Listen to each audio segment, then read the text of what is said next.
Explore your identity with Tayamika.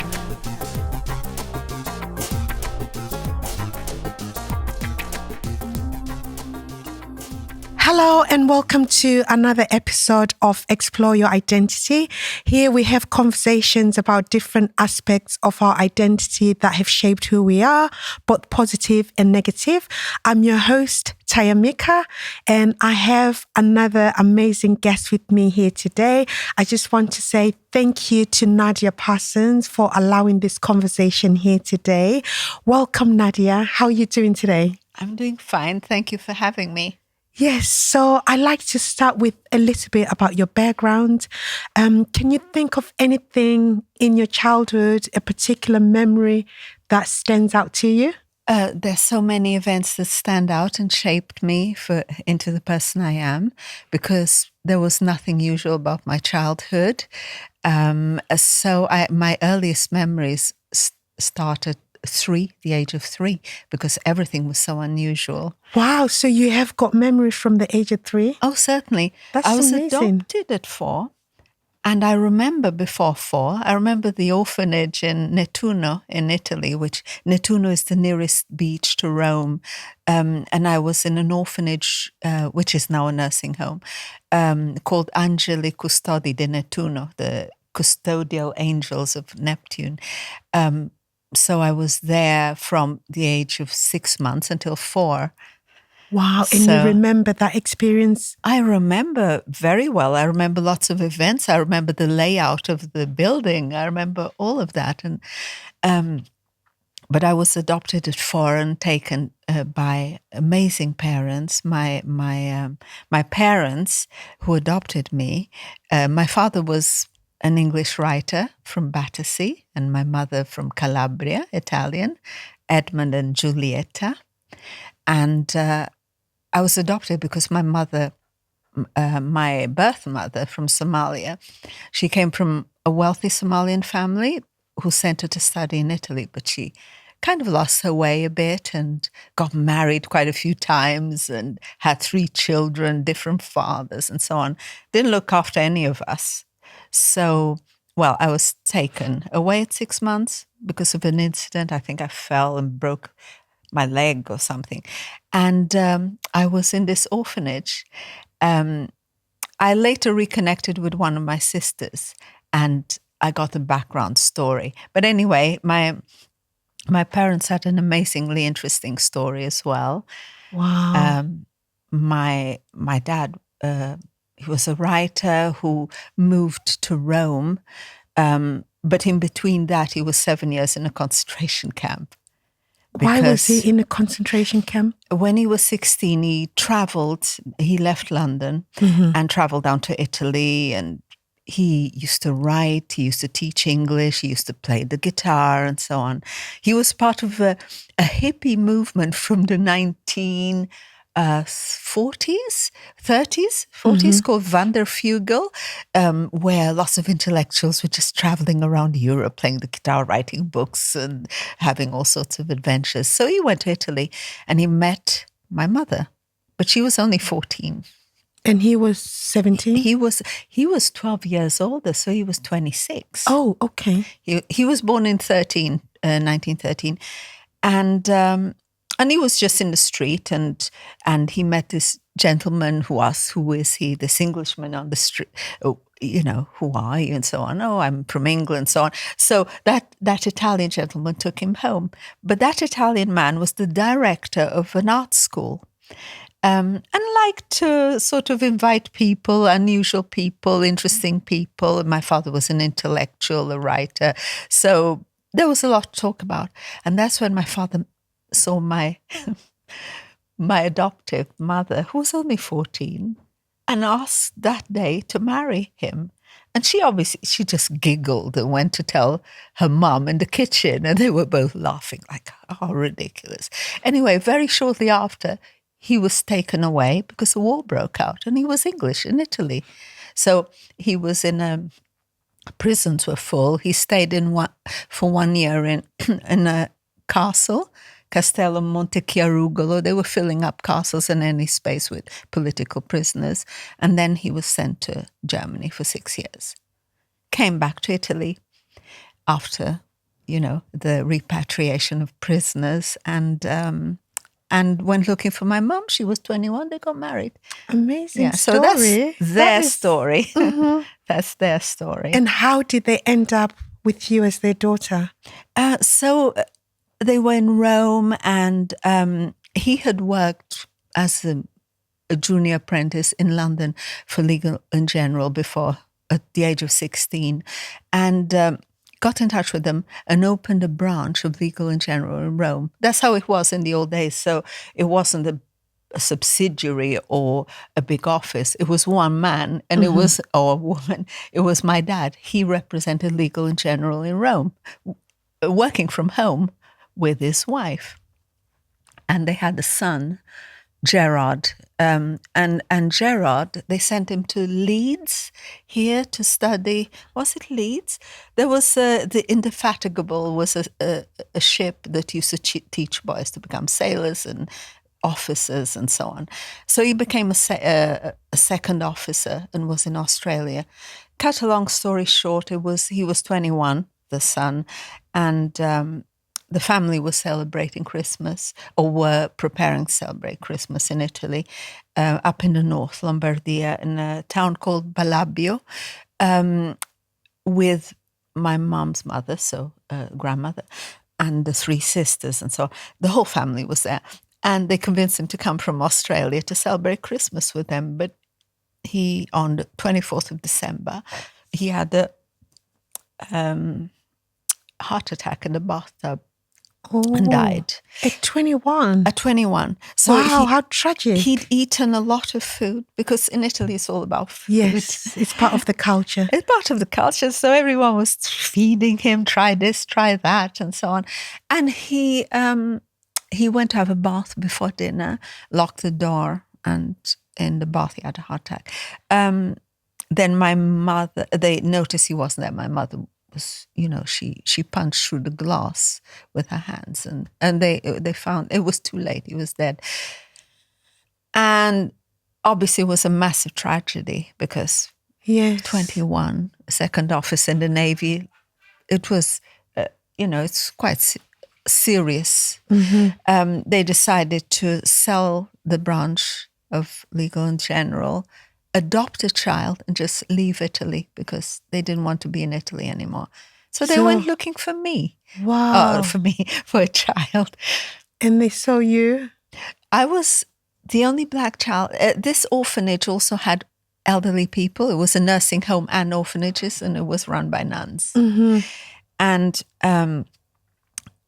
I noticed some children used to be adopted. Every now and then one would go, and I remember still feeling that no one will ever take me. So when they came along, this very tall he was English, dark hair, brown eyes, very tall with glasses, and this beauty, Italian beauty next to him with very light blue eyes. When they came and they wanted me, I'm sure my chest sort of was always stuck out, very proud. I felt so proud.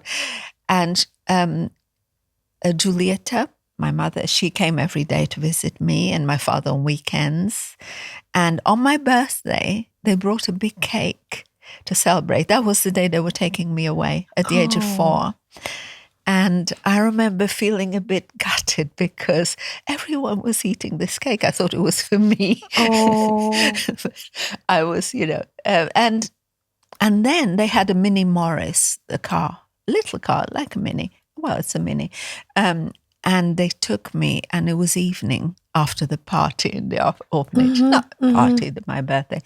And we were in the car, and it was dark. And I remember being terrified at the back of the car, because everything had sort of died down, all the excitement. Now I was in this car with 2 strangers, and I was really afraid.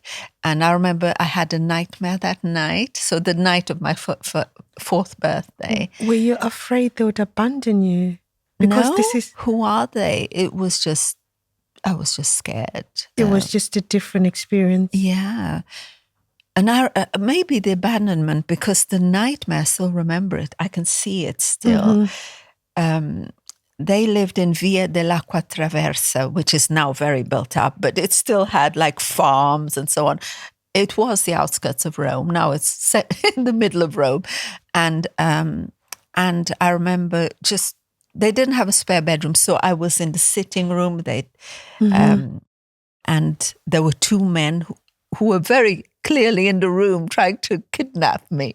That was my nightmare. So I started screaming.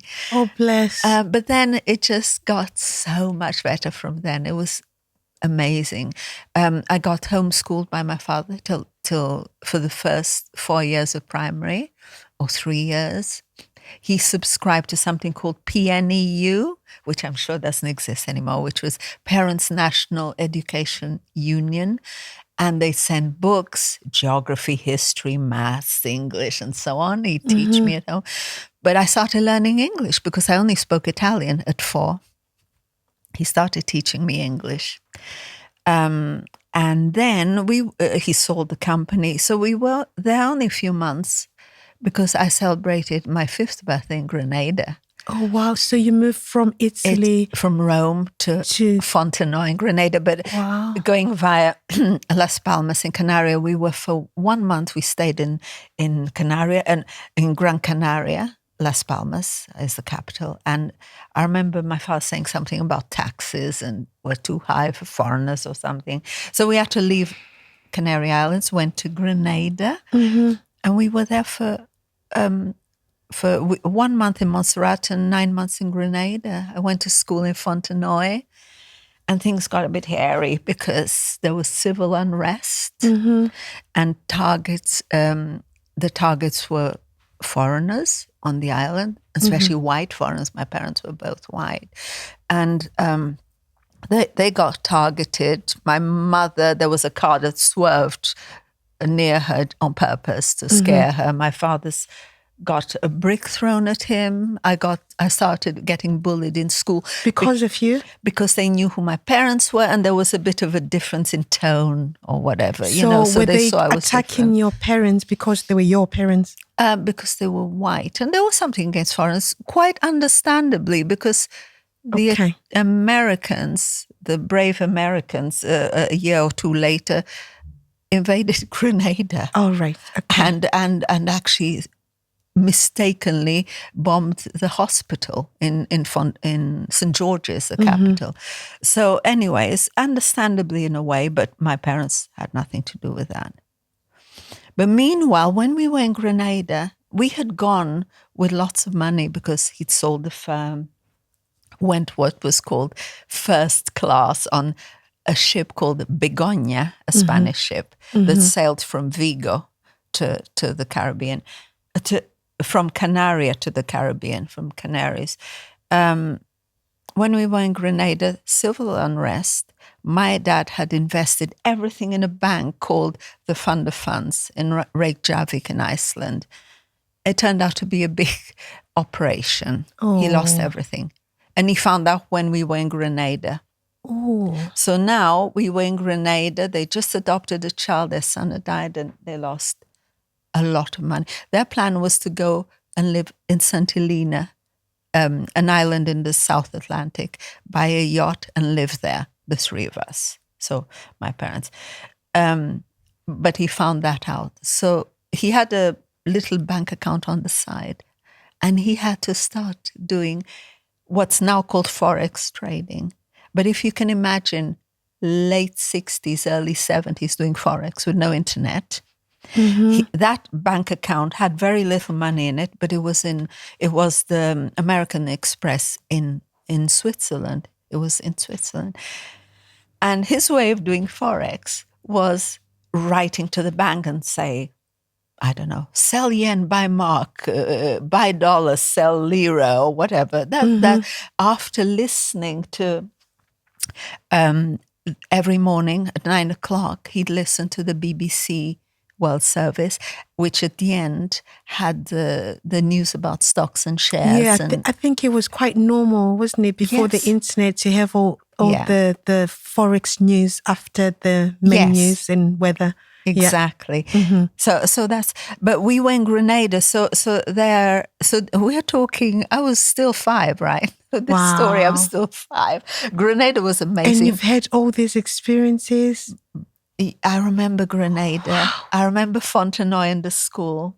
And I even remember the top song, Monkey Man, that was playing everywhere. And I have the little vinyl still at home from 1969 Amazing. from that song. Yeah. I can't remember who used to sing it, but they bought it in Grenada then. And we lived in a beautiful villa on the first floor, right on the beach. And a family called the Sylvesters, this in Fontenoy, lived on the ground floor. And actually, they used to give me a lift to Fontenoy to school every day. So it was nice until all of that happened. So they had to think, what do we do now? We no money, or very little. So one of my mom, my father was an only child, but my mom had a sister still in Italy, but another one in Lisbon, in Portugal. She studied art in Venice, and with her then boyfriend, they decided to travel the world painting.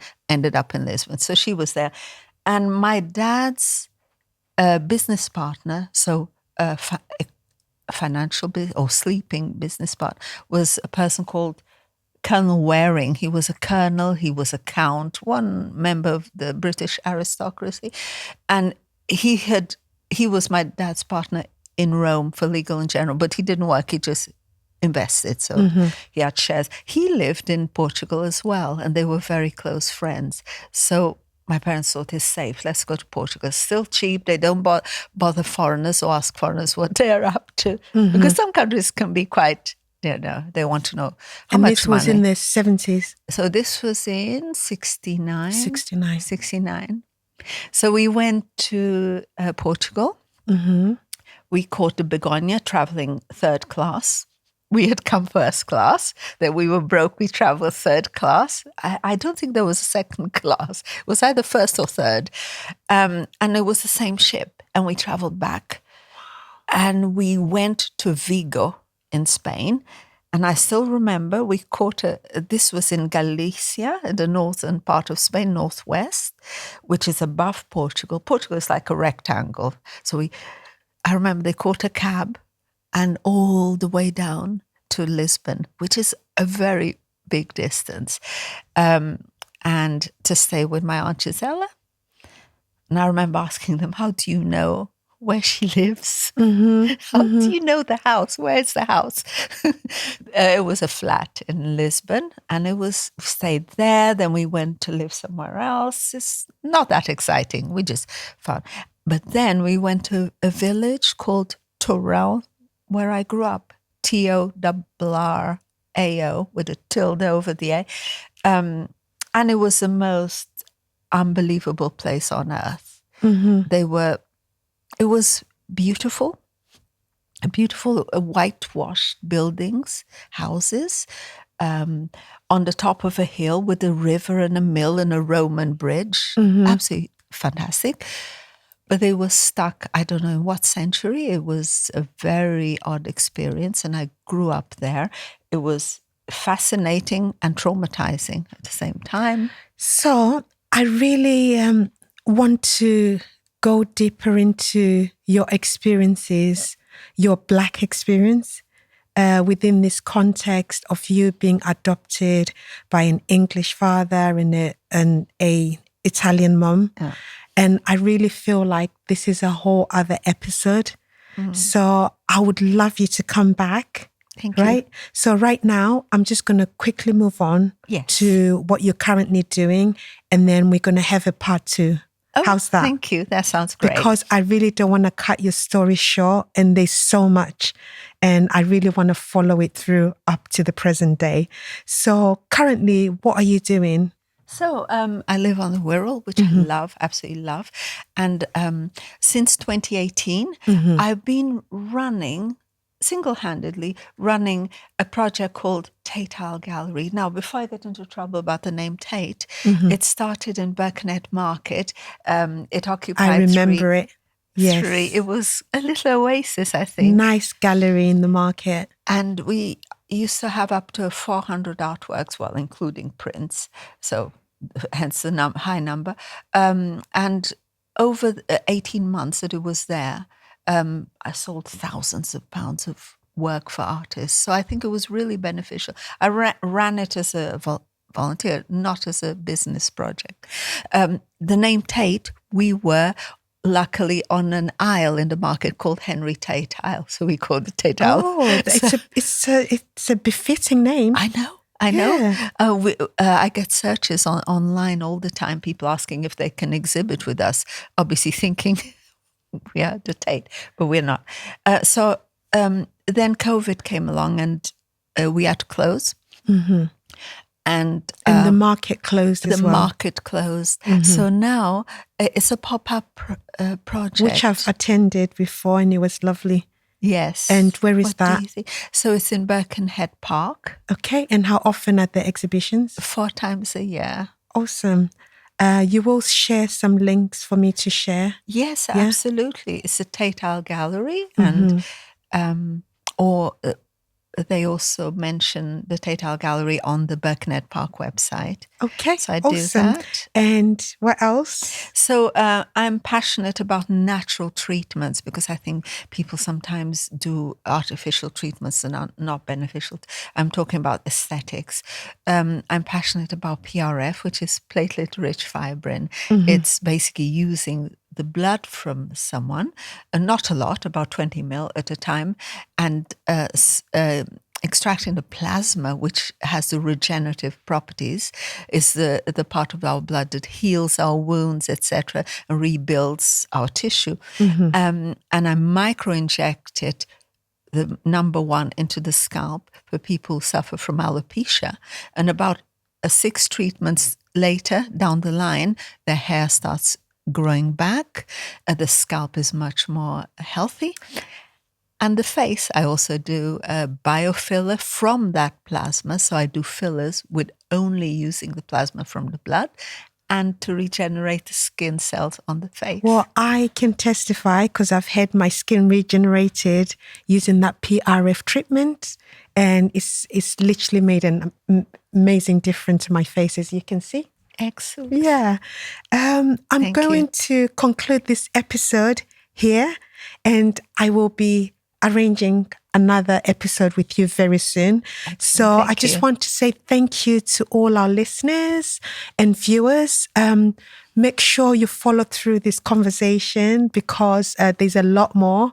I'm sure you want to know what happened next in Nadia's identity as we continue to explore her identity. But for now, we will conclude this episode. If you found value in this episode, look out for the next one. We also have other identity episodes on our YouTube channel. Feel free to subscribe, share this episode, and until next time, keep exploring your identity.